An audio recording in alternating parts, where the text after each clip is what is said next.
വിളക്കെടുക്കുന്ന trans women's, അവർ trans woman ആണ്, ഉള്ളിൽ സ്ത്രീ ഉണ്ട് എന്നുള്ള ഒരു ബോധ്യമുണ്ടെങ്കിൽ അവർ ചെയ്യുന്നത് ഭയങ്കര തെറ്റായിട്ടുള്ള ഒരു കാര്യമാണ്, ദൈവത്തിനോട് കാണിക്കുന്ന ഒരു അനീതിയാണ്. പക്ഷേ സർജറിക്ക് മുന്നേ, സർജറി ഒന്നും ചെയ്തിട്ടില്ല, ഹോർമോൺ റീപ്ലേസ്മെൻറ്റും ചെയ്തിട്ടില്ല, പക്ഷെ ഒരു സ്ത്രീ ആകണം എന്നുള്ള യാത്ര തുടങ്ങാൻ നിൽക്കുന്നവരാണെങ്കിൽ അവർക്ക് അവർ പുരുഷനിൽ അവസാനമായിട്ട് എടുക്കാനുള്ള ഒരു അവസരമായിട്ടൊക്കെ എടുക്കുന്നവരുണ്ട്.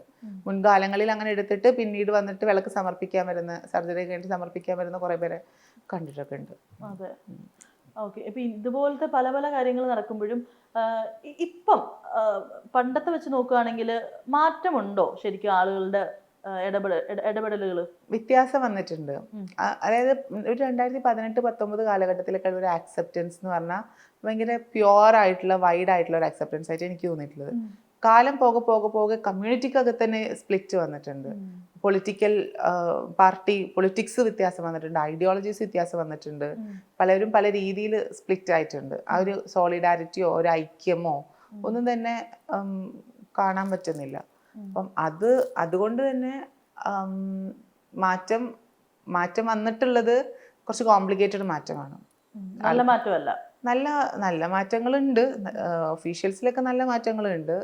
പക്ഷേ പേഴ്സണൽ സ്പേസുകളിലും അതുപോലെ തന്നെ ഈ സൊസൈറ്റിയിൽ ഉള്ള വളരെ കാഷ്വൽ സ്പേസുകളിലൊക്കെ അക്സെപ്റ്റൻസ് കുറവായിട്ട് തോന്നുന്നത്. അതായത് ഇപ്പം എൻ്റെ അടുത്ത് വല്ലവരും പറയും ഇതിനെ ഞങ്ങൾക്ക് അക്സെപ്റ്റ് ചെയ്യാൻ ഓക്കെയാണ്, ഇതിന് ഫ്രണ്ട്സ് ആയിട്ടുള്ള ചിലവർ അക്സെപ്റ്റ് ചെയ്യാൻ ഓക്കെയാണ്, നിങ്ങളൊക്കെ ഓക്കെയാണ്, പക്ഷെ ചിലവരെ എനിക്ക് അക്സെപ്റ്റ് ചെയ്യാൻ, ഞങ്ങൾക്ക് അക്സെപ്റ്റ് ചെയ്യാൻ ഡ്രസ്സിങ് കൊണ്ടാണോ, എന്തുകൊണ്ടായിരിക്കും? അല്ല, അതിപ്പം സ്ത്രീകളിലാണെങ്കിലും പുരുഷന്മാരിലാണെങ്കിലും എല്ലാവർക്കും എല്ലാവരെയും അക്സെപ്റ്റ് ചെയ്യാൻ പറ്റുന്നില്ലല്ലോ. പക്ഷെ നമ്മളിലേക്ക് വരുമ്പോൾ അത് ജനറലൈസ് ചെയ്യുന്നു എന്നുള്ളൂ. അല്ലാണ്ട് ഇപ്പോൾ എനിക്ക് ആ സ്ത്രീനെ ഇഷ്ടമല്ല, ഇവളെ ചെറുപ്പം മുതലേ നമ്മളെ നാട്ടിലെല്ലാവരും കേട്ട് വളർന്നതാണ് ആ പെൺകുട്ടി ഇതിനെക്കാട്ടി എത്രയോ നല്ലതാണ്, മൂത്ത മകളെക്കാട്ടി എത്രയോ നല്ലതാണ് രണ്ടാമത്തെ മകളെ, എനിക്ക് മൂത്ത മകളെ ഇഷ്ടമല്ല രണ്ടാമത്തെ മകളെ ഇഷ്ടമാണ് ആ വീട്ടിലെ, അങ്ങനെയൊക്കെ പറയുന്നില്ലേ? അതുപോലെയൊക്കെ തന്നെയാണ് കമ്മ്യൂണിറ്റിയിലേക്ക് വരുമ്പോഴും അത് പറയുന്നതേ ഉള്ളൂ. പക്ഷെ അത് പറയുന്നത് അത് ആരുടെ അടുത്താണെങ്കിലും ഒരു വ്യക്തിനെ വെച്ചിട്ട് മറ്റൊരു വ്യക്തിനെ കമ്പയർ ചെയ്യരുത്. പലരും അങ്ങനെ വന്നിട്ട് ഇപ്പം ദീപ്തി കല്യാണിൻ്റെ അടുത്തൊക്കെ പറയണ കേട്ടിട്ടുണ്ട്, അവരെ കണ്ടുപഠിക്കുക, അവരെത്ര വൃത്തിയായിട്ടാണ് സാരി ഉടുക്കുന്നത്, അവരെത്ര ബ്യൂട്ടിഫുൾ ആയിട്ടാണ് അവരെ ക്യാരി ചെയ്യുന്നത്, അത് അവരാണ്.